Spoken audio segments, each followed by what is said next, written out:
সামাজিক মাধ্যমে সম্প্রতি বাংলাদেশের সাবেক প্রধানমন্ত্রী শেখ হাসিনার মৃত্যুর গুজব ব্যাপকভাবে ছড়িয়ে পড়ে। একটি ছবিকে ঘিরে এটি মুহূর্তে ভাইরাল হয়।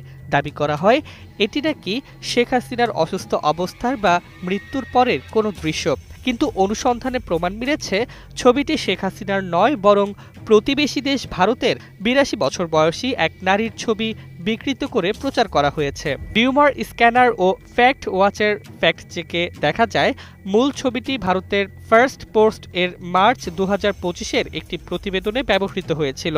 ওই নারীর নাম রাজ পাশরিচা।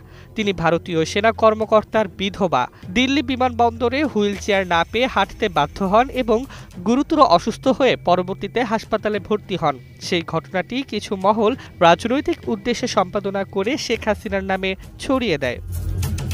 গুজব ছড়ানো ফটোকার্ডে দাবি করা হয় আওয়ামী লীগের কার্যক্রম নিষিদ্ধের খবর শুনে শেখ হাসিনা ভারতের নয়াদিল্লিতে হাসপাতালে মারা গেছেন। অথচ প্রকৃত ঘটনা ঘটেছিল ১২ মের আগেই, অর্থাৎ ওই গুজবের সঙ্গে এর কোনো সম্পর্ক নেই। তথ্য প্রযুক্তি বিশেষজ্ঞরা বলছেন, রাজনৈতিক উদ্দেশ্য, জনমনে বিভ্রান্তি তৈরি করা এবং অনলাইনে ক্লিক রিচ বাড়ানোর জন্যই এ ধরনের মিথ্যা কন্টেন্ট তৈরি করা হয়। তারা একে ডিজিটাল গুজব হিসেবে চিহ্নিত করেছেন। এতে সামাজিক উত্তেজনা বাড়ার পাশাপাশি রাজনৈতিক পরিবেশেও নেতিবাচক প্রভাব পড়ে। সব মিলিয়ে অনুসন্ধান প্রমাণ করেছে ভাইরাল হওয়া ছবিটি বিকৃত, বিভ্রান্তিকর এবং সম্পূর্ণ গুজব। শেখ হাসিনার মৃত্যু সংক্রান্ত দাবি বাস্তবতার সঙ্গে সংশ্লিষ্ট নয়।